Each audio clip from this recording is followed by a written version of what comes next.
we're not going to advance in this AI challenge.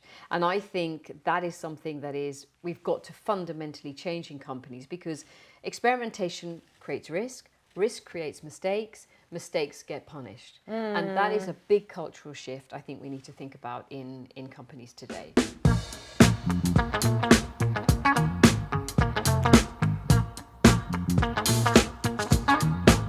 Hello everyone, and welcome again to AI and the Executive Table.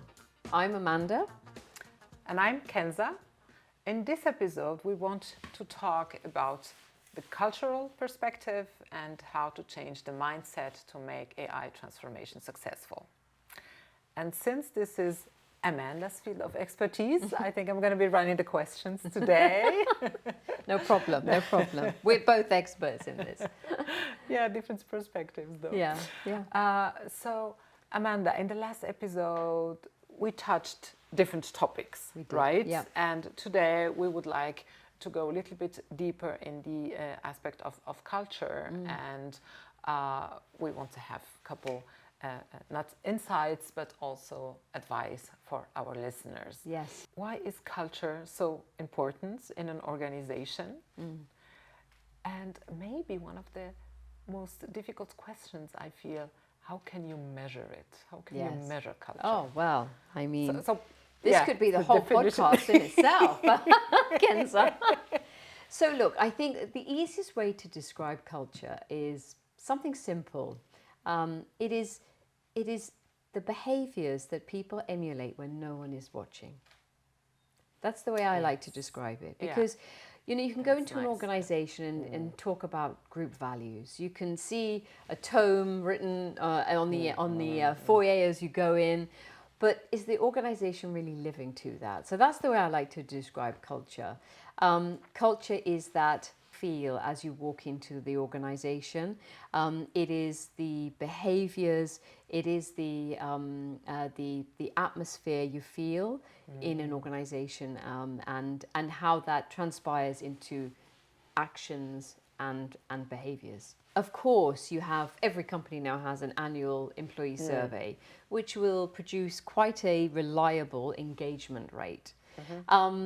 Actually, in my earlier career in investment banking, I once had a senior leader, the CEO of the business, and he would say, well, it's only those people that have time to fill in those things that actually complete. But I think things have changed, things have moved on, and people do want their voices heard, particularly now in this multi-generational workforce that we have. So employee surveys are one. I think the second thing is what I like to call a softer intelligence. It is that feeling you get when you're walking around, when people are coming up to you, telling you about topics that are happening that day, or giving you feedback on what happened at the latest town hall. I think that also is an indication of culture as well. And then there are much more tangible measures, such as regrettable attrition, losing people who were very, very key to the organization. So these are all measures of culture as well. But culture for me really it's those actions that happen when no one is looking. Yeah. So that basically answers the question why culture is so important for transformation, because transformation is being done by people. Exactly. And culture describes how they act in that specific organization. Yeah. And if you measure culture, can you predict how successful AI transformation can be? Hard one. I mean, I think you can certainly, when you're thinking about surveying employees about how they feel about the organization, how they feel about change, you get a very good indication about change appetite. And that's what we're talking about, the adoption of new technologies, of changing the way you're working. I think we've both been in organizations where on the outside it could look like an organization that's very agile and open to change, but sometimes when you actually get inside, you'll find there are structures and systems that aren't quite ready for that change. And so you have to work with the organization at the pace of change, which fits not only the majority of staff, but also balancing the requirement of both the shareholders and also your supervisory board and executive board as well. So I think you can, but it takes time. Yeah, yeah, yeah. In my experience, one of the things you can't predict is really human behavior. So I guess you have to find your way through it, and at the same time, there are some levers Yes. that you can actuate. Yes, exactly. Talking in a machine language, to have that whole thing happen. So, in your experience, what are those important levers that you have at your availability? Well, I think it's a few things. I think, if we're specifically talking about change, transformation, whatever it is, it doesn't have to be AI. But if you're trying to shift a culture, it's extremely important to have a few things in place. Firstly, a very clear vision and articulation at all levels of what direction the organization goes through. So that's why having a strategy, having a 3-year strategy or even a yearly strategy is so important. But I think what underpins that, it's always what the key initiatives are, the values that are being attuned to that strategy as well. So what I've found as an HR professional is that you can very often have a CEO that says, I want better performance. But if you're not explaining to employees how they are remunerated, how they are rewarded for that performance, you often will get a mismatch. And I think when we talk about AI and really coming around now to AI transformation, I think the bottleneck is that there is fear. There's fear about being replaced, but there is also fear about being exposed. And we touched upon this in our first episode, but I think this is something that we should explore in a bit of a deeper way. Yeah, you touched one point that I would like to stress on. Being a C-level executive, I found it really hard to translate a high-level strategy to how it means for every single person in their daily work, because this is the expectation that exists in the organization. Yeah, right? absolutely. Everybody is listening to your strategy and asking themselves, what does it mean for me? Exactly. And if you're running big organizations, it's really hard to do that translation. Yes. So you can't do it from the C-level. Obviously, you have to delegate through the hierarchy. Yeah. And then again, we have humans in the loop, which means in some cascade will be successful. Yeah. Communicating that strategy in simple words for everybody to understand how it impacts their daily jobs, and others less. And 100%. And I think there's a few things I would say around that. You have a very top level message and people walk away from the town hall saying, yeah, I do understand, but I'm not exactly sure what I'm supposed to do differently. It's that, right? Yeah, exactly. And so I think there's a few things. When I was in one of my former companies, actually helping co-create the new strategy with a large group of people, so actually doing lots of study groups and employee discussion groups, really helps firstly formulate and co-create what the strategy should be. So there's already a partnership involved and some buy-in, I think the second thing is where I've seen best practices where you have a high-level strategy, but each division or department takes those key elements and thinks about what are going to be the initiatives we need to do within our field to fulfill that overall goal. And that's where objectives, having key performance indicators come in to then measure. And I think if you can, sounds really simple. We know in big organizations that are unwieldy, it's quite hard to do. But I think those are the steps you need. I think when we talk about AI now and trying to think about this AI transformation that is happening in companies at the moment, I don't think we're there yet, because what I think is happening is that we are delegating AI transformation and AI initiatives to often the head of technology, CTO departments, and we're not asking everyone at every level to start thinking about this. Yes, and that I can relate to definitely. I was the CTO in my last job, and it's like, okay, your job, fix the data. I'm like, wait a minute, I'm not the owner of the data, just garbage in, garbage out.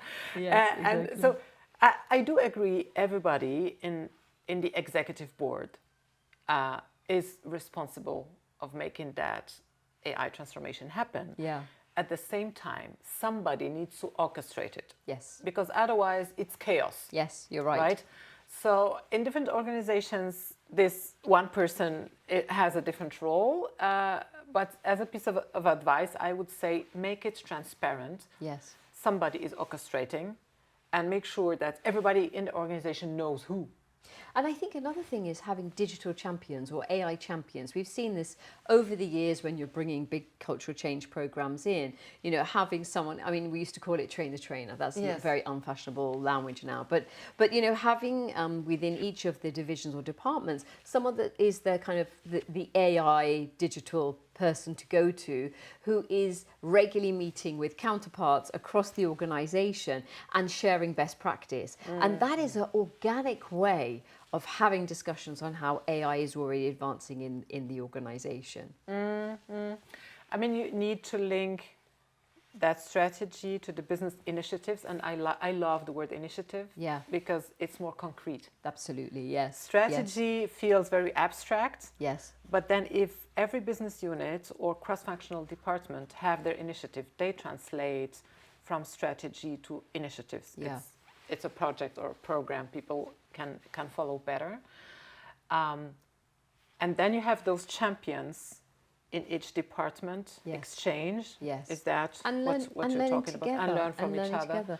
And I think one of the issues that we haven't really touched upon yet is this fear that some managers have. And I think line managers are often learning through expertise rather than through learning and experimentation. And I think if an organization doesn't have a clear articulation that we want you to spend, let's say, 10% of your time experimenting, learning, making mistakes, we're not going to advance in this AI challenge. And I think that is something that we've got to fundamentally change in companies, because experimentation creates risk, risk creates mistakes, mistakes get punished. And that is a big cultural shift I think we need to think about in companies today. And I mean, especially in the mid-management levels. Yes. You have survived usually different transformations. Yes, exactly. And that experience creates caution. Absolutely. Because you know that transformations have consequences. That's right. And as you said, you experiment. Sometimes you're successful, sometimes you're not. You might be punished. You still don't know how it's going to go this time. So basically, with the experience, you judge risk in a different way, and this holds you back. Yeah. So once the C-level is communicating the new strategy, I would say the first reaction is not, yes, let's do it, but what does this mean for me? And the other aspect that you mentioned that I found really, really important is the time to learn. Yes, 100%. Usually, mid-management don't have this time. They don't get it. That's right. It is easier for employees to get time to learn, but for mid-management, you're just supposed to make it happen. That's right. Somehow. Because actually, middle management, we often call it the frozen middle, which is quite an unfair label, but it's frozen because they are almost paralyzed by the amount of work and initiative and change required of them, yet they are the ones that are operationally doing all the work.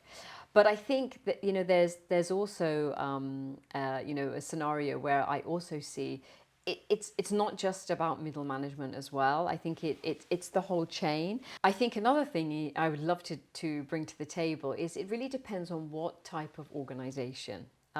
We're talking mostly in public listed companies, but I am having some experience at the moment in a very large children's hospital here in the UK, and we're talking about the National Health Service, where AI adoption is it's an exciting topic. We can see great leverage purposes of not only in terms of diagnosis, predictions, looking at staff risks, all of those things. But it's going to be a slow process because the NHS are large organizations. And I think hospitals are based on caution. There is a cautiousness, there is a risk appetite. And of course, failure or making mistakes is a concern. So it can be deadly. It can be deadly, yes, it's fatal. So I think it really depends on the type of organization. And often those in the public eye, such as hospitals or even public limited companies, or even banks, if we talk about regulated industries, I would say, share this similar fear, situation. So how do we get over that? Exactly, And how do we find a fluid way of being able to have trial and error, like kids basically, having that courage to do things, but being comfortable with the consequences that, okay, we tried something, it didn't work, but we'll move on. So how do we do it? That's the big question. A transformation has different aspects, and it's really complex. At the same time, you want people to react with a yes, let's go for it. Yeah. How do you establish this learning organization by design? Yeah. So firstly, I think you have to promote a culture of learning. And the way you do that is making that a clear objective in all line managers' appraisals. So one of the things I was able to do when I was at Adidas was we actually had one of our key core pillars of our people strategy for the organization was called Betterment, and it was about self-development, putting a budget per head, a training budget per head for individuals to actually go and learn more and invest in themselves. And I think if you start at that as a baseline, that it's accepted that you go on a course, it's accepted that you go and you increase your knowledge on certain topics. You get the free time for it? If you get a budget per head, you've got to use it, right? So hopefully your manager is in sync with that. But I think that's really the baseline for me, if you can start with a culture of learning. And then I think, the UK government is actually investing on AI training for all organizations. And I think those are the kinds of initiatives that I think companies and countries need to do to start this process. But coming back specifically to an organization, if we start with that baseline, then I think it is about having success stories that are articulated and published widely in the company. So this is one of the test cases we've done. It's worked really well. We now want to leverage that into another division. And I think having that reinforcement loop also, again, creates much more momentum around this topic. Yes, and you have to do it in a realistic way, let's say. Yes. It's not necessarily so that you build a use case somewhere. Yes. And you can copy it in a different department and it's going to work. Yes. But the expectation is there usually. 100%. Yes. So it's like, well, okay, we have this, I don't know, anomaly detection in treasury. We're talking about finance numbers. Why don't you do the same with our CRM, and then we find some churn or whatever? Yes. But it doesn't work like that. Yeah. Most of the time you have to start from the beginning again, and this creates some deception in the organization. Well, I think there's also this feeling that when you do an AI transformation, it's going to affect everyone at the same level at exactly the same time. And that's not what you're saying. You're saying that actually it has to be sometimes done in a much more fractured way, where the quick wins are potentially low-hanging fruit, and then making sure that you're bringing the successes together to be able to roll out wider, right? And the failures. Of course, if you want people to experiment, probably we should find another wording. Failure sounds negative. Yes, yes. I remember I lived a while in China and I worked there, and there isn't a concept of failure. Yeah. Basically, you experiment and repeat as long as you get to the desired goal. You're so right. You know what I learned? Failure is first attempt in learning. Yes. The acronym for first attempt in learning. Yeah. See, so I think we should really try to avoid Yes. that word. Okay. And I loved that understanding in China, because there is no, we tried the first time, it didn't go well. It said, Yeah. okay, we tried the first time, now we need to try the second time. Yes, and And, keep that and momentum. you have yes. to keep trying. I mean, it's just the way it is. That's right. Right? I don't see that much of it happening in big organizations, and especially the highly regulated ones. Yes. Because even there, I think we understand compliance in the wrong way, but that's a different topic. We're not digging into compliance. I'm just saying having that experimentation Yes. culture, no punishment, with the right incentives and the right transparency, communication, understanding. I think that's a perfect summary, and I think having those quiet experts, those quiet AI experts in different parts of the organization that become louder and make sure that they are articulating what have they've done and how they enthuse others. It's even things like having AI weeks and AI challenges and being able to start creating an environment where AI is a normal topic and not this mystery black box by a number of big tech firms in the US. So I think that's where we've got to get to eventually. There is one topic I would really love to touch, and that's the incentive part. Yes. Right?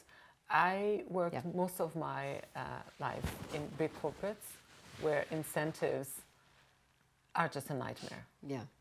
And at the end, but we like incentives. Incentives we drive like behavior. we only like them if you get a big bonus. Otherwise, no. Otherwise, they were wrong. So but it's designing the right incentives in a big corporation. Is really tricky. Yes. And at the end, you have to match them to the stock price. Yes. Especially if you're listed. Yes. So it's very short term, very dependent on the market. Yeah. And sometimes there is no correlation between your performance and your incentives. Yes. So is there a way to design incentives better to support transformation? I think there is. I don't think it's been done yet, but I think, if we talk generally about transformation, I think, of course, it can start with objectives and having very clear goals around this is what we're doing this year, and this is where I need you to, as an organization or as a department or as an individual, show the right leverage and also the right results around this.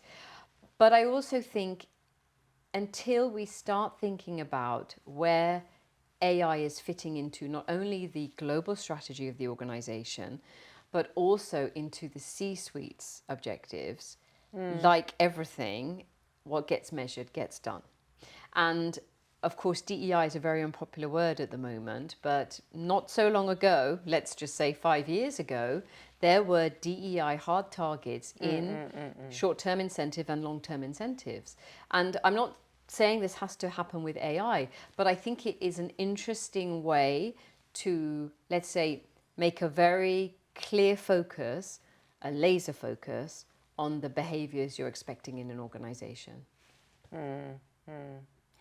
Well, anything that has to do with AI has to be long-term, yes, I would say. Yeah. Because you rarely see return on invests short-term. That's right, especially because you need to change so much. Yeah. I mean, today we've been focusing on culture, but there are technical aspects to it, infrastructure, data, processes, organizations. That's right. So there's a lot to touch. Basically, you're changing the foundation. Yeah. And if incentives, I'm still not sure about that. I think it's a hard one. I think it's a hard one because I think if you went to any company, if you went to any company right now and said, right, we're going to give you an AI objective and you will be measured on it and it will affect your bonus, I think there would be a lot of fear, particularly as we talked about fear of obsolescence of your role anyway. So I think it's one that will take time to eventually roll out. Okay. In the meanwhile, In the meanwhile, do you have an advice? So if there's one thing an executive needs to do next week yeah, in terms of improving the culture, yeah. what should that be? Being very articulate around what you're expecting from your employees. Like everything, if you're not being clear about what is required from the organization, they're not going to fulfill it. So that's the first thing. And I think the second thing is, Kenza, having an AI fluency in the organization, talking about it at a lot of opportunities. You know, every company has an intranet with stories that are happening. It shouldn't be that employees have to go to LinkedIn to get the latest things that are happening in the company, which often can be the case. So I think making sure you're using the social media to also really amplify great examples of where you're seeing the behaviors you want. Being honest, articulation, being open, and communicating successes. Successes, yes, definitely. There you have it. Our next episode will touch the organization itself, so make sure you tune in.